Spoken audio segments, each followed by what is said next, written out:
अम्मा बादु फ़इन्ना खैरल हदीथ किताबुल्लाह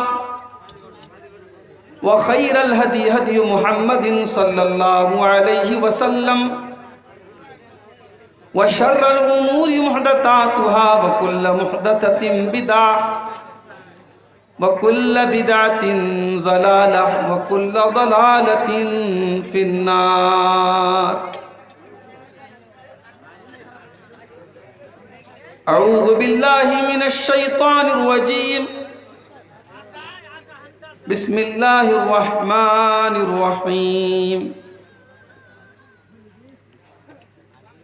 फमन ज़ुहज़िया अनिन नारि व उदखिलल जन्नत फ़क़द फ़ाज़ वमल हयातुद दुनिया इल्ला मताउल गुरूर।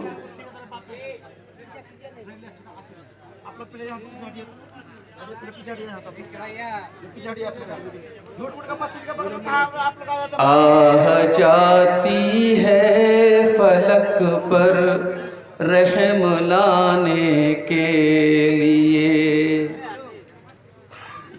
आह जाती है फलक पर रहम लाने के लिए। बादलो हट जाओ दे दो राह जाने के लिए। ऐ दुआ अर्ज कर अर्शे इलाही थाम के, ऐ दुआ अर्ज कर अर्शे इलाही थाम के। ऐ खुदा रुख फेर दे अब गर्दिशे अय्याम के।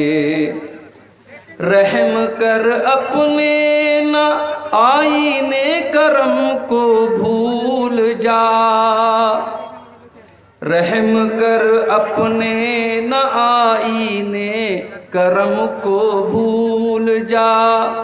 हम तुझे भूले हैं लेकिन तू न हमको भूल जा, हम तुझे भूले हैं लेकिन तू न हमको भूल जा। खल्क के रांदे हुए दुनिया के ठुकराए हुए, खल्क के रांदे हुए दुनिया के ठुकराए हुए। आए हैं अब तेरे दर पर हाथ फैलाए हुए, आए हैं अब तेरे दर पर हाथ फैलाए हुए। खार हैं बदकार हैं डूबे हुए जिल्लत में हैं, खार हैं बदकार हैं डूबे हुए जिल्लत में हैं। कुछ भी है लेकिन तेरे महबूब की उम्मत में है, कुछ भी है लेकिन तेरे महबूब की उम्मत में है। हक परस्तों की अगर की तूने दिलजोई नहीं, हक परस्तों की अगर की तूने दिलजोई नहीं। ताना देंगे बुत के मुस्लिम का खुदा कोई नहीं, ताना देंगे बुत के मुस्लिम का खुदा कोई नहीं। मोहतरम उलमाए किराम, बुजुर्गों, नौजवान साथियों, पर्दानशीन माओ और बहनों, प्यारे बच्चों, रात के तकरीबन 2 बज रहे हैं। पिछले साल आपके इसी चरखी में कुछ मजबूरियों की वजह से मुझे जल्दी निकलना था। प्रोग्राम वाले चाह रहे थे मैं थोड़ा लेट आऊं, थोड़ी देर तक तकरीर करूं, लेकिन उस वक्त मजबूरी थी, मुझे ट्रेन पकड़ना था, जल्दी निकलना था, बनारस में कुछ ज़रूरी काम था। और आज उल्टा मामला हो गया। जिस ट्रेन को बनारस से कटिहार शाम को 5 बजे पहुंचना था, वो ट्रेन पहुंची है 12 बजे रात में, और आपके इस गांव में पहुंचते पहुंचते 1 बजा, और आते ही लोगों ने कहा मौलाना आप जल्दी से स्टेज पर चलिए। बहुत सारे लोगों को ये लग रहा है कि आप आएंगे नहीं, और 12-13 घंटे का लंबा सफ़र करने के बाद मैं डायरेक्ट सीधे स्टेज पर आपके सामने हाजिर हो गया। और अभी हमारे बंगाली ज़बान के जो मुकर्रिर थे, मुझे नाम नहीं मालूम, वो बड़े अब्दुर्रहमान मेराजी साहब बड़े बेहतरीन अंदाज में आपसे इदारे के लिए ताउन हासिल कर रहे थे। रब्बुल आलमीन आप सब ने जो ताउन किया है, जो दान दिया है, जो चंदा दिया है, अल्लाह उसको कबूल फरमाए और मज़ीद आपको इस नेकी के काम में बढ़ चढ़ करके हिस्सा लेने की तौफीक अता फरमाए, आमीन। मैं 1-2 प्रोग्रामों में ये बात मैंने कही थी कि चैनल वालों को रिकॉर्डिंग करने की इजाज़त नहीं दी जाएगी। कुछ चैनल वालों ने पर्सनली मुझसे कहा कि शेख आप ऐसी पाबंदी मत लगाइए, हमें बड़ी दिक्कत हो जाएगी। कुछ चैनल वालों ने यहाँ तक कहा कि हमारा सारा दारो मदार इसी चैनल पर है और अगर आप इस पर पाबंदी लगाएंगे तो हमें बड़ी मुश्किल आ जाएगी। मैंने फिर उसके बाद इजाज़त दे दी, लेकिन मैं ये देख रहा हूँ कि इतने सारे चैनल्स हैं और इतने सारे यहाँ माइक लगे रहते हैं और फिर स्टैंड खड़े रहते हैं, सामीन को भी बड़ी दिक्कतें हो रही हैं। तो मैं सोच रहा हूँ कि इस सिलसिले में आइंदा कुछ सख्ती बरती जाए। और यूट्यूब पर अभी भी मैं देख रहा हूँ कि सीमांचल के बहुत सारे चैनल्स ऐसे मौजूद हैं जिसमें उल्टे सीधे भड़काऊ बेहुदा गंदे थंबनेल लगा करके, चाहे वो मेरी तकरीरें हों, चाहे वो दूसरे उलमा की तकरीरें हों, चाहे वो बंगाली ज़बान के उलमा की तकरीरें हों, अलगर्ज़ इन चैनल वालों ने अपने व्यू के लिए बहुत कुछ डाला हुआ है और मना करने के बावजूद इसमें कोई सुधार नज़र नहीं आ रहा है। इस सिलसिले में हमें कोई सख्त स्टेप लेना ही पड़ेगा। और मैंने महसूस किया 2 प्रोग्रामों में जब चैनल नहीं थे तो इस तरीके का कोई हंगामा भी नहीं था और सुकून से प्रोग्राम हो रहे थे। हम ये मुनासिब समझते हैं कि उसी शक्ल को बाकी रखा जाए। बहरहाल मेरे भाइयों, आज जिस मौजू पर मैं कुछ आपके सामने गुफ्तगू करना चाहता हूँ, उस मौजू का ताल्लुक़ हमारे और आपके परवरदिगार ने, हमारे रब ने हमें इनाम देने के लिए और हमें सज़ा देने के लिए 2 अलग अलग मकामात बनाए हैं। सज़ा देने के लिए जो जगह है, जो मकाम है, उसका नाम है जहन्नम, और जो इनाम की जगह है, जो बदले, जो रिवार्ड की जगह है, जहां नेकियों का हमें फल मिलेगा, उस जगह का नाम है जन्नत। तो आज की हमारी तकरीर का टॉपिक है वो कौन सी चीजें हैं, वो कौन से आमाल हैं, वो कौन सी एक्टिविटीज हैं जो हमें जन्नत में लेकर के जाएंगी। जाहिर है बहुत सारी चीजें हैं, हम कुछ चुनिंदा चीजें आपके सामने बयान करें। इसके पहले कि हम उन आमाल को बयान करें, उन चीजों को बयान करें जो हमें जन्नत में लेके जाती हैं, पहले हम ये समझ लेते हैं कि जन्नत है क्या। जन्नत का लफ्ज अरबी जुबान में ऐसे बाग को जन्नत कहा जाता है जो इतना घना हो कि जमीन नजर ना आती। असल में जन्ना के माने अरबी में किसी चीज का गायब होना, इसीलिए जिन्नात को जिन कहा जाता है, क्योंकि जिन जो होते हैं वो हमें नजर नहीं आते, वो अदृश्य होते हैं, इनविजिबल होते हैं, हम उन्हें नहीं देख सकते, वो हमें देखते हैं। तो जन्नत कहते हैं उस बाग को जिसमें इतने पेड़ हों, इतने दरख्त हों कि जमीन नजर ना आ रही हो ऊपर से, उसको कहते हैं जन्नत। और शरीयत में जन्नत उस मकाम का नाम है जो अल्लाह रब्बुल आलमीन ने अपने नेक बंदों के लिए तैयार करके रखी है। अब वो जन्नत कैसी है, उसमें क्या क्या मिलेगा, वो एक अलग टॉपिक है। बस आप इतना समझ लीजिए कि जन्नत हमारे तसव्वुर से, हमारी सोच से, हमारी इमेजिनेशन से बहुत ऊपर की चीज है। जो हम सोच नहीं सकते, जन्नत उससे भी ऊपर की चीज है। दुनिया में टॉप से टॉप नेमतें, चाहे वो माल की नेमत हो, चाहे वो खूबसूरती की नेमत हो, चाहे वो औरत की नेमत हो, चाहे वो खाने पीने की लज्जतें हों, दुनिया में जितनी तरीके की लज्जतें और नेमतें हैं, वो जन्नत की नेमतों के सामने कूड़ा है, कूड़ा। जन्नत कैसी है, बस एक आयत कुरान की अपने सामने रखी। अल्लाह ताला फरमाता है सूरह सजदा के अंदर, जुमा के दिन फजर की नमाज अगर आप पढ़ते होंगे मस्जिद में, तो सूरह सजदा की तिलावत इमाम साहब पहली रकात में करते हैं और ये आयत जरूर आपके सामने गुजरती है। फला तालमु नफ्सुम मा उख्फिय लहुम मिन कुर्रति अयुन जज़ाअम बिमा कानू यअमलून।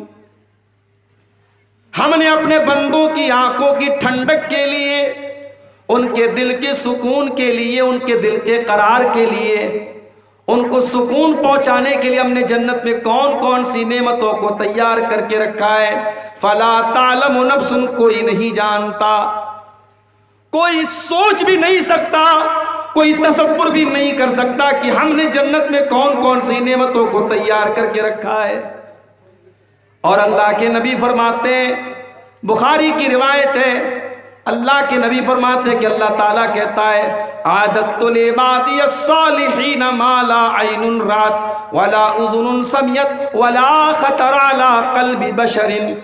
ऐ मेरे बंदो, मैंने जन्नत में अपने बंदों के लिए जिन नेमतों को तैयार करके रखा है, न तो किसी कान ने सुना है, न तो किसी आंख ने देखा है, न किसी दिल में उनका ख्याल आया है, न किसी ने सोचा भी होगा कि ऐसी नेमतें मिलेंगी। भाई दुनिया में आप खाना खाते हैं, भूख लगती है, खाना खाते हैं, आपकी पसंद का खाना आया तो थोड़ा ज्यादा खाते हैं। उसके बाद एक टाइम ऐसा आता है कि खाना खाते खाते आपकी भूख पूरी हो जाती है, पेट भर जाता है, उसके बाद आपको लगता है यार छोड़ो, बस हो गया, बहुत हो गया। जन्नत में ऐसा नहीं। जन्नत में कोई बोर नहीं होगा, कोई उकताएगा नहीं। ला यमस्सुहुम फीहा नसबुन वमा हुम मिन्हा बिमुखरजीन।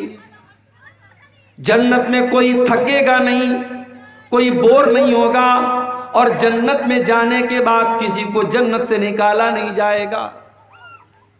जहन्नम से तो लोग निकलेंगे, जहन्नम में जाने के बाद बहुत सारे लोगों को अल्लाह ताला उनके गुनाहों की सजा दे करके या अपने नबी की सिफारिश के जरिए उनको जहन्नम से निकालेगा।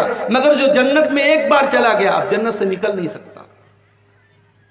जन्नत में यह डर नहीं है। दुनिया में यह डर होता है ना, आज पैसा है, कल पता नहीं होगा कि नहीं होगा, आज जवानी है, कल बुढ़ापा आ जाएगा। जन्नत में बुढ़ापा नहीं आएगा। जन्नत में जितने लोग होंगे सब जवान होंगे, 30 से 33 साल, 30 से 33 साल के बीच, ईयर्स के बीच में। और जन्नत में सब खूबसूरत होंगे। दुनिया में अगर कोई इंसान बदसूरत भी रहेगा, जन्नत में जाते ही ऐसी हवा चलेगी, उसको बेहतरीन हो जाएगा, उसकी शक्ल बेहतरीन हो जाएगी। सबकी हाइट एक जैसी होगी, वहां कोई लंबा कोई नाटा नहीं, सबकी हाइट बराबर होगी। और जन्नत की औरतें, अल्लाह अकबर, अल्लाह ने फरमाया सूरह रहमान के अंदर, फीहिन्ना कासिरातुत तर्फि लम यतमिसहुन्ना इंसुन क़ब्लहुम वला जान। जन्नत में जो हूरें होंगी वो नजरों को झुकाने वाली होंगी, इतनी पाकीज़ा होंगी, उनको किसी इंसान ने कभी हाथ नहीं लगाया होगा, किसी जिन्नात ने कभी उनको हाथ न लगाया होगा। फबिअय्यि आलाइ रब्बिकुमा तुकज़्ज़िबान। तो ऐ मेरे बंदो, ऐ जिन्नात और इंसान, तुम अपने रब की कौन कौन सी नेमतों को झुटलाओगे। कअन्नहुन्नल याक़ूत वल मरजान। वो जन्नत की औरतें इतनी सुंदर होंगी, इतनी खूबसूरत होंगी, जैसे समुंदर के अंदर से निकल निकलने वाला सीप होता है, जैसे समुद्र के अंदर से निकलने वाला मोती होता है। समुद्र के अंदर से जो मोती निकलता है वो प्योर होता है, वो शुद्ध होता है, असली होता है। जन्नत की औरतें बिल्कुल प्योर होंगी, वो अनटच्ड होंगी, उनको किसी ने टच भी नहीं किया होगा। उनकी आंखों में हया होगी, वो बेहया नहीं होंगी, वो बेशर्म नहीं होंगी। दुनिया की औरतें उनका मुकाबला नहीं कर सकती। अल्लाह के नबी फरमाते हैं, लौ अन्नम रातन मिन अहलिल जन्नति इत्तलात इला अहलिल अर्ज़ी, अगर जन्नत की कोई औरत दुनिया की तरफ झांक ले, सिर्फ वो दुनिया की तरफ झांक ले, लमलअत मा बैनहुमा रीहन, तो जमीन और आसमान के बीच में उसकी खुशबू भर जाएगी। सिर्फ वो झांक ले, आना तो बड़ी दूर की बात है, अगर जन्नत की औरत जमीन की तरफ झांक दे तो दुनिया उसकी खुशबू से भर जाएगी। वलनसीफुहा अला रासिहा खैरुम मिनद दुनिया वमा फीहा, और जन्नत की औरतों के सर के ऊपर जो दुपट्टा होगा, अल्लाह के नबी फरमाते हैं वो दुनिया की सारी नेमतों से बेहतर होगा। पता ये भी चला कि जन्नत की औरतें दुपट्टा पहनती हैं।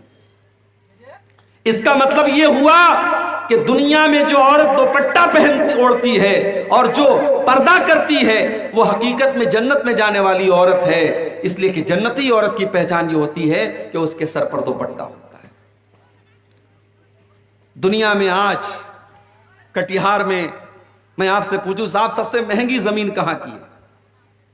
हमारे इसहाक भाई ने बताया मौलाना हाजीपुर का एरिया बड़ा तरक्की याफ्ता एरिया है, ऑफिसर्स कॉलोनी बड़ा पॉश एरिया है कटिहार का, वहां जमीनें बड़ी महंगी मिलती है। दुनिया में हम कीमती से कीमती इलाका जो होता है उसकी उसी हिसाब से वैल्यू होती है। मुंबई में आप बांद्रा में चले जाएं, अंधेरी में चले जाएं, शाहरुख खान का बंगला है, अमिताभ बच्चन का बंगला है, भाई साहब अरबों में उसकी वैल्यू है। क्यों? वही उतना बड़ा बंगला आप मुंबई के किसी आउटर में चले जाएं, उसकी वो वैल्यू नहीं है, जगह की वैल्यू होती है। जगह की वैल्यू होती है कि मुंबई के सेंटर में, मुंबई के खूबसूरत इलाके में वो बंगला है। दुनिया के बेहतरीन से बेहतरीन इलाके जन्नत के सामने बेकार है मेरे भाई। अल्लाह के नबी फरमाते हैं जन्नत में एक कोड़ा रखने की जगह, एक कोड़ा कितना बड़ा होता है? ज्यादा से ज्यादा 1 हाथ का होता है। हम ये कह सकते हैं जन्नत में 1 स्क्वायर फीट एरिया, जन्नत में 1 स्क्वायर फीट एरिया, अल्लाह के नबी फरमाते खैरुम मिनद दुनिया व मा फीहा, दुनिया की तमाम नेमतों से बेहतर है। दुनिया में बेहतरीन से बेहतरीन इलाके जन्नत के 1 स्क्वायर फीट एरिया का मुकाबला नहीं कर सकते। वो लोगों कितने बड़े नादान हैं। हम कटिहार के पॉश एरिया में मकान बनाने के लिए कितनी मेहनत करते हैं, हम दुनिया में ज़मीन और जायदाद के लिए कितनी मेहनत करते हैं, और जन्नत में जाने के लिए हम कोई मेहनत नहीं करते। जन्नत के लिए मेहनत करो। इसीलिए अल्लाह कुरान में कहता है वसारिऊ इला मगफिरतिम मिर रब्बिकुम व जन्नतिन अर्जुहा समावातु वल अर्ज़ु उइद्दत लिल मुत्तकीन। ऐ मेरे बंदो, तुम आपस में एक दूसरे से आगे निकलने की कोशिश करो, तुम मेहनत करो, तुम दौड़ धूप करो अल्लाह की जन्नत को पाने के लिए, जिस जन्नत की चौड़ाई ज़मीन व आसमान के बराबर है, और जिस जन्नत को अल्लाह ताला ने मुत्तकी लोगों के लिए तैयार करके रखा है। दुनिया में औरतों के साथ बड़े मसाइल हैं साहब, बहुत सारी गंदगियां उनके साथ लगी हैं। जन्नत की औरतें हर किस्म की गंदगी से पाक है। दुनिया में हम खाना खाते हैं तो साथ में लेटरिन भी करते हैं, जन्नतियों को लेटरिन की हाजत नहीं। खाना खाया उन्होंने, उसके बाद पसीना हुआ और पसीने के जरिए उनका खाना हजम हो गया, फिर दोबारा भूख लगेगी, उनको जो चाहिए उनके खाने पीने की सारी नेमतें जन्नत के अंदर अवेलेबल रहेंगी। ये है जन्नत मेरे भाई। कभी इंशाअल्लाह इस पर हम अलग से बात करेंगे कि जन्नत की नेमतों का कुरान और सुन्नत में क्या जिक्र किया गया। आज का हमारा टॉपिक ये है वो कौन सी ऐसी चीजें हैं जो जन्नत में हमें लेकर के जाती हैं। और ये बात नोट कर लीजिए, कामयाबी ये नहीं है कि आप लाल बत्ती वाली गाड़ी पर घूमें, कामयाबी ये नहीं है कि बिहार गवर्नमेंट में आपको मिनिस्टर बना दिया जाए, गांव का प्रधान बना दिया जाए, विधानसभा का विधायक बना दिया जाए और गांव में सबसे ज्यादा दौलत आपके पास हो जाए। कामयाबी ये नहीं है मेरे भाई। कामयाबी मेरे रब की नज़र में, कामयाबी अल्लाह की नज़र में क्या है? कुरान का 3रा पारा खोलो, सूरह आल इमरान के अंदर अल्लाह फरमाता है, फमन ज़ुज़िया अनिन नारि व उदखिलल जन्नत फ़क़द फ़ाज़ वमल हयातुद दुनिया इल्ला मताउल गुरूर। मेरे बंदो, हकीकत में कामयाब तो वो इंसान है जिसको हमने जहन्नम से बचा लिया और जिसको जन्नत में डाल दिया। जो जन्नत में चला गया वही कामयाब है, और जो दुनिया के चक्कर में पड़ा हुआ है वो कान खोल करके सुन ले, वमल हयातुद दुनिया इल्ला मताउल गुरूर। दुनिया की जिंदगी तो धोखा है, धोखा। बड़ा नाज था फिरौन को अपनी हुकूमत पर।